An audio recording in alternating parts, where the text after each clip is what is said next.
Hello everyone, welcome back to my channel. Thank you so much for watching. My name is Dr. Ritu Dayma. Welcome you all.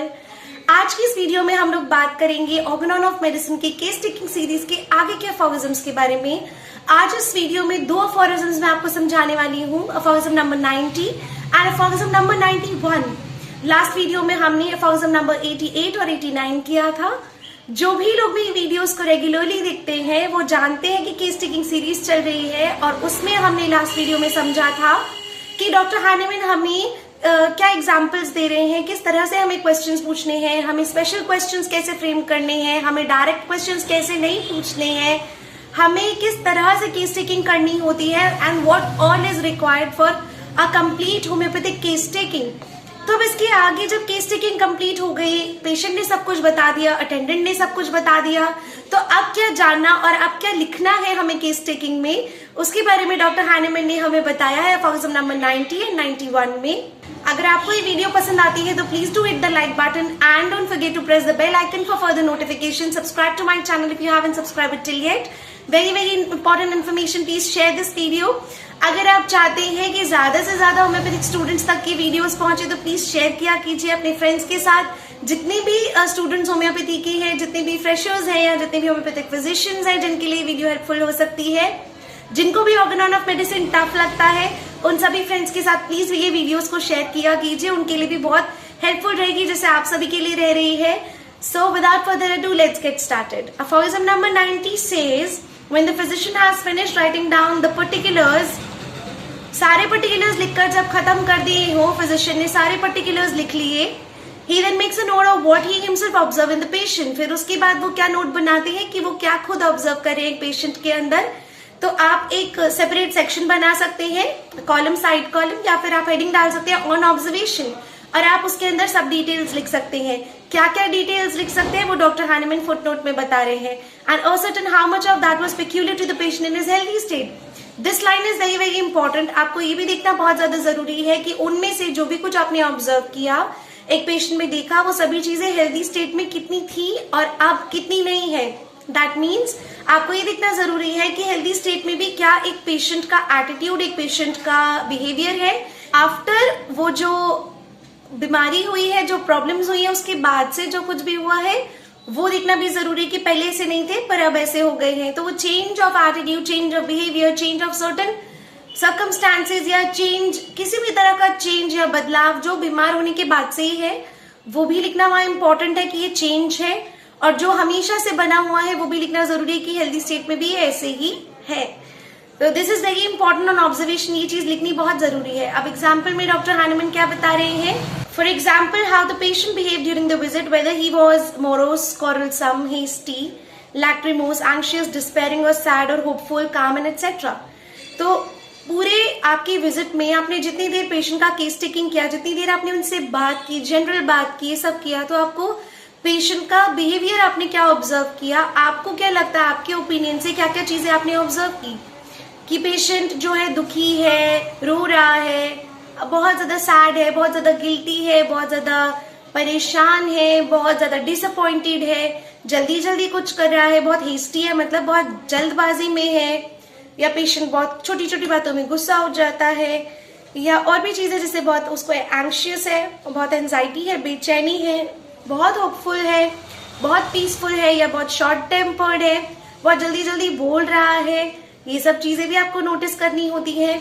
आपकी बातों का उन पर क्या असर हो रहा है, मतलब आपकी बात को ध्यान से सुन भी रहे हैं कि नहीं सुन रहे हैं, that you can also note down. आपके पेशेंट आपकी बातों को समझना चाहते हैं, नहीं समझना चाहते हैं, that means whether they are welcoming good things या वो अपने अंदर किसी एक सोच विचार में लगे हैं, वो चीजें भी आप लिख सकते हैं कि पेशेंट अपने में ही कंफ्यूज्ड है, पेशेंट अपनी ही बातों में गुम है, खोया है। You can also write down all these things, whether he was in a drowsy state or in any way dull of comprehension। तो एक जनरलाइज हो, एक नींद वाली स्थिति में है, या फिर कॉम्प्रिहेंशन मतलब बातचीत करते वक्त ही बहुत धीरे धीरे जवाब दे रहे हैं। सो दैट्स वेरी इंपॉर्टेंट कि पेशेंट जनरली ही बहुत ज्यादा ड्राउजी है, स्लीपी जैसा हो रहा है, या वो बात करने में इंटरेस्टेड नहीं है, और कॉम्प्रिहेंशन में या बातचीत करने में स्लो है। ना वेरी इंपॉर्टेंट, एक पेशेंट की आवाज का टेक्सचर या बात करने का तरीका भी आप लिख सकते हैं, वेदर ही स्पोक होर्सली और इन अ लो टोन और इनकोहेरेंटली और how otherwise did he talk, बात कैसे करते हैं, आवाज कैसी है, आवाज होर्सनेस तो नहीं है आवाज में, बात करने का तरीका कैसा है, ये सब चीजें आप लिख सकते हैं जो भी आप नोटिस करें। What was the colour of his face and eyes end of his skin generally. तो आप देख रहे हैं कि हम एक बिहेवियर से स्टार्ट कर रहे हैं और हम उसके फिजिकल अपीयरेंस तक को लिख रहे हैं कि उनका कलर फेस का कैसा है, उनकी स्किन जनरली कैसी है। जनरली क्या होता है कि मैं जब भी केस लेती हूँ तो कई बार अभी कोविड के टाइम पे ऑनलाइन केसेस लेने पड़े या आपके इस चैनल के थ्रू जो भी केसेस आते हैं, जो ऑनलाइन केस टेकिंग मैं करती हूँ, कई बार एट सर्टेन टाइम एक कॉन्स्टिट्यूशनल सिलेक्ट करने के लिए तो मैं पेशेंट की फोटोग्राफ भी मांगती हूँ so that I can just see the patient, क्योंकि वीडियो कॉल में भी कई बार उतना अच्छे से पता नहीं चलता है और कई लोग यहाँ नहीं रहते हैं, बहुत दूर दूर से कॉल आते हैं, तो वो लोग दूर रहते तो आ नहीं सकते, तो उनका एक फिजिकल अपीयरेंस एक अंदाजा लगाने के लिए उनकी हाइट पूछ लेना चाहिए और उनका फिजिकल अपीयरेंस के लिए एक फोटो ले सकते हैं, तो वो बहुत अच्छा रहता है, that helps you a lot. पर जनरली जब पेशेंट विजिट करते हैं तो आप ये सब चीजें खुद से ही नोटिस कर सकते हैं, बट ये चीज को आप अगर ऑनलाइन केस ले रहे हैं या फिर किसी का केस फोन पर ले रहे हैं तो भी इस चीज को इग्नोर ना करें and feel free to ask the patient कि आप प्लीज अपनी फोटोज कुछ भेज दीजिए, complete pictures as well as the selfies, right. So what degree of liveliness and power was there in his expression and eyes. देखिए generally क्या है, patient क्योंकि बीमार है तो लाइवलीनेस और एक हैप्पीनेस आपको पेशेंट में बहुत कम मिलेगी, लेकिन अगर आपको ये चीज मिलती है, उसकी आंखों में एक चमक मिलती है, एक लाइवलीनेस मिलती है, तो ये चीज भी नोट करने वाली है। क्यों? क्योंकि पेशेंट अगर लंबे समय से बीमार है या अक्यूट भी बीमार है तो एक लाइवलीनेस, एक होप और एक आंखों की चमक है ना, वो खुद से ही कम हो जाती है। तो अगर आपको ये चीजें मिल रही है तो ये चीज आपको नोटिस करनी जरूरी है। What was the state of his टंग। जीभ हमेशा देखनी बहुत इंपॉर्टेंट है फिजिकल जनरल में या एग्जामिनेशन का एक बहुत इंपॉर्टेंट पार्ट है, that you always look at the tongue. Tongue आपको बहुत सारी चीजें, बहुत सारी मेडिसिन के जो है डायरेक्शन की तरफ लेकर जाती है और बहुत कुछ क्लियर कर देती है। तो just have a look on the tongue, tongue की क्या स्टेट है, उनकी ब्रीदिंग कैसी है, smell from his mouth and his hearing, वो सुन अच्छे से रहे हैं या नहीं, वर इज प्यूपल्स डायलेटेड और कॉन्ट्रैक्टेड। एग्जामिनेशन करेंगे तो आप देखेंगे कि प्यूपल्स जो है वो डायलेटेड है या कॉन्ट्रैक्टेड है। What was the character of the pulse? Pulse का कैरेक्टर तो दिख रहे। फिजिकल जनरल्स के बाद हम कहाँ आ गए, अब हम जनरल फिजिकल एग्जामिनेशन पर आ गए। जनरल फिजिकल एग्जामिनेशन में हमने क्या देखा, हमने सेंसेस नोटिस किया, उसके बाद हमने प्यूपल देखा, प्यूपल डायलेटेड है या कॉन्ट्रैक्टेड है। हमने उसके बाद देखा हाउ रैपिडली और to what extent did they alter in the dark and in the light. आप लाइट में और डार्कनेस में वो क्या ऑल्टरेशन होता है प्यूपल के अंदर, क्या फर्क होता है वो देखना जरूरी है। कैरेक्टर ऑफ पल्स, पल्स कैसी है, कितनी बीट्स पर मिनट आ रही है ये भी लिखेंगे। What was the condition of abdomen. अब एब्डोमिनल एग्जामिनेशन में एब्डोमेन का क्या कंडीशन है, हाउ मॉइस्ट और हॉट, हाउ कोल्ड और ड्राई टू द टच। आप हमेशा पेशेंट को छू कर ऐसे, not from here, from the back of your hand, इस तरह से छूकर जरूर चेक किया कीजिए कि whether the person is moist और हॉट या ड्राई टू टच है, कोल्ड टू टच है, वो सब लिखना जरूरी है। Next was the skin of this और दैट पार्ट, और जनरली मतलब स्किन किस पार्ट की कैसी है। वेदर ही ले with head throw back, with the mouth half or wholly open, with the arms placed above the head or his back, or in what other position, patient बैठे कैसे है, ये लिखना भी बहुत ज्यादा जरूरी है। If the patient is sitting attentively, बहुत अगर अच्छे से बैठे हुए हैं तो ठीक है, ओके फाइन। पर अगर पेशेंट, जैसे मैं आपको एक एग्जांपल देती हूँ, अगर आपके पास एक पेशेंट आए और वो आते ही चेयर पर ऐसे करके गिर गए और ऐसे करके गिर गए, मतलब वो आए और वो बैठे नहीं है, he is not in that situation that he can sit, he just falls on the chair and goes like this. If this is the situation, sternum metallicum is the drug. Now do we read the medicines in this much perfection? ये चीजें धीरे धीरे करके आती है हमें कि हम अपनी ड्रग्स में ये भी पढ़ें कि वो पेशेंट बैठ कैसे रहे। शायद बहुत ही कम इस चीज को हम नोटिस करते हैं, लेकिन stannum is a wonderful medicine for that. अब यहाँ पे डॉक्टर हनीमैन क्या कह रहे, किस तरह से बैठे हैं, पूरा सर ऐसे करके बैठे हैं या हाथों को ऐसे करके बैठे हैं और झुक कर बैठे हैं, और इन व्हाट पोजिशन, कैसे बैठे हैं, मुंह खुला हुआ है ऐसे, पीछे ऐसे हेड है और मुंह खुला हुआ है, आ करके आधा मुंह खुला है, पूरा मुंह खुला है। That's very very very important. What effort did he make to raise himself? कितनी मेहनत लगानी पड़ रही है जब पेशेंट उठ रहे हैं चेयर पे से, तो कितनी मेहनत लगाकर वो कितने एफर्ट्स के बाद उठ पा रहे हैं। और ये जस्ट या सिंपली वो बहुत जल्दी से उठ जाते हैं, या फिर पहले वो चेयर से उठ रहे हैं, फिर आपके टेबल को पकड़ रहे हैं। I've seen many individuals जिनको जनरली क्या होता है, knee pain, lower limbs pain, ankle pain, एज, ये सब चीजें होती है, तो they generally stand up like this. और अगर उनके जो घुटने हैं उनमें कुछ प्रॉब्लम है तो वो बहुत अच्छे से सहारा लेंगे आपके टेबल का, फिर वो अपने नीज को थोड़ा इरेक्ट करेंगे। आई एम रियली होपिंग कि you are getting what I am trying to make you understand कि फिर वो अपने घुटनों को थोड़ा सीधा करेंगे, फिर वो बैलेंस में आएंगे, और then after coming in that balance उसके बाद वो चलना स्टार्ट करेंगे। चाल कैसी है ये भी देखना बहुत ज्यादा जरूरी है। And anything else in him that may strike the physician as being remarkable।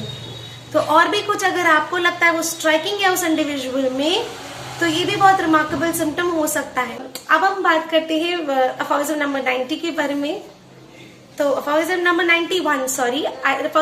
91 says the symptom and feeling of the patient during a previous course of medicine do not furnish the pure picture of the disease। अब इस अफॉरिज्म में हम बात करें pure picture of disease. हमेशा मेरी एक habit है, मैं पेशेंट से जरूर पूछती हूँ, उसने जैसे सब सिम्टम्स लिखवाए उसके बाद पहला क्वेश्चन मैं ये पूछती हूँ, इसके लिए आपने कभी किसी और डॉक्टर को दिखाया, या इसके लिए आप अभी फिलहाल कोई दवाई ले रहे हैं। तो ये चीज पूछना बहुत जरूरी है, क्योंकि क्या होता है, एक प्रीवियस कोर्स ऑफ मेडिसिन जो चला होता है उसके बाद एक पेशेंट के सिम्टम्स और उसकी फीलिंग्स काफी चेंज हो गई होती है, तो you will not get the pure picture of the disease.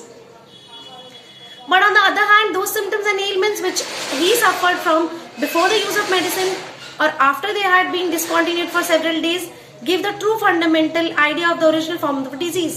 तो original form of the disease आपको कैसे पता चलेगा, जब ये कोर्स ऑफ मेडिसिन जो आपने लिया, मान लीजिए कन्वेंशनल ड्रग्स लिए, आयुर्वेदा लिया, कुछ भी लिया, उसको लेने के पहले क्या क्या सिम्टम्स थे, अगर आपको ये क्लियरली पता चल जाए कि ये सिम्टम्स पहले थे, और उसके बाद जब उन्होंने दवाई बंद कर दी या उनका कोर्स ऑफ ट्रीटमेंट बंद कर दिया, उसके बाद क्या क्या सिम्टम्स आ रहे हैं, ये जब आप उनको मिक्सअप करते हैं तो you will get the original picture of the disease.